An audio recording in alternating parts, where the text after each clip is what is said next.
السلام علیکم ګرانو کتونکو، امید یم چې ټول به روغ جوړ یاستئ. ملګرو، په نن ویډیو کې به زه تاسو ته وایم چې د پاکستان فاسټ بالر شاهین شاه افریدي واده وکړ د شاهد خان افریدي لور سره. دغلته ورته د افغانستان رشید خان مبارکي ملالېږلې ده. رشید خان ورته بیا هغه د مار نشان چې کوم یې هغه هم په دغه مبارکي کې ورته لالېږلی ده چې د دغه مطلب څه ده. په دغه خبر به زه تاسو پوه کړم او بل به زه تاسو ته وایم چې د افغانستان ځوان لوبغاړی درویش رسول هم د نه اخیستلو غوسه په بنګلادیش پریمیر لیګ کې باسلې ده.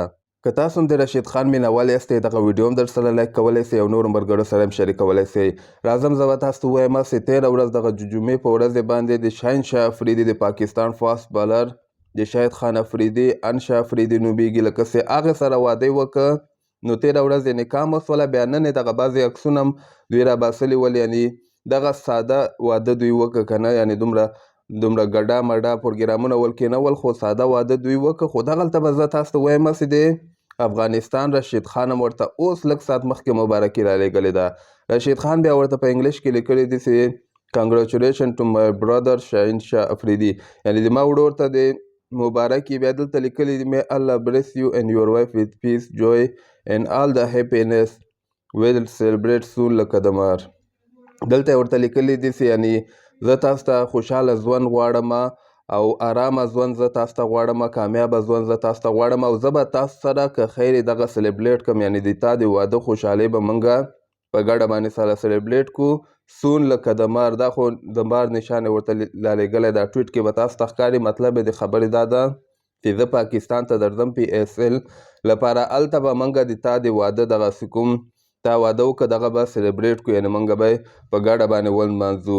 نو دغه رشید خان ټویټ و او شاه افریدي دغه واده هم ډېر زیات وایرل شوی ده. که تاسو ګورئ دا څو ورځې رئیسه 2-3 ورځو رئیسه د شاهین شاه افریدي د واده خبرې دي.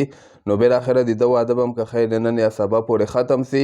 دغه ورته رشید خان مبارکي رالیږلی. او بل به زه تاسو ته د افغانستان دغه ځوان لوبغاړی درویش رسولي په هکله باندې مې یو خبر درکړم چې درویش رسولي د نه اخیستلو غوسه په بنګلادیش کې ویستلې ده.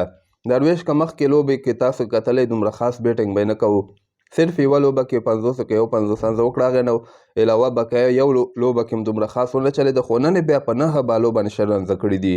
په دغه لوبه کې د درویش رسولي د ټیم اول بیټینګ ترسره کړی و، 150 رنزه ټارګټ یې هغه بل ټیم ته ورکړی و. درویش رسولي په 9 بالو باندې 100 رنزه کړي، 2 شپږیزې یوه څلوریزې وهلې ده. او ښه خبر بیا دا ده چې دا نټ آوټ هم پاتې شوی ده. نو درویش رسولي ډېر بې ټیمه فارم کې راغی، یعنې تاسو که وګورئ کریم جنت وخته فارم کې راغی، هغه دغه سکواډ کې کریم جنت راغی. درویش رسولي بې ټیمه فارم کې راغی ځکه بنګلادیش پریمیر لیګ کې صرف یوه لوبه کې ښه چلېدلی و او دغه نن ګزارهار بیټینګ یې وکړه، یعنې تیز بیټینګ یې وکړه. 9 بالو باندې 100 رنزه وکړه، خو دغه لوبه د دوی ټیم بایللې ده ځکه 150 رنزه ټارګټ هغه بل ټیم چې کوم د محمد رضوان والا هغوی پوره کړی ده.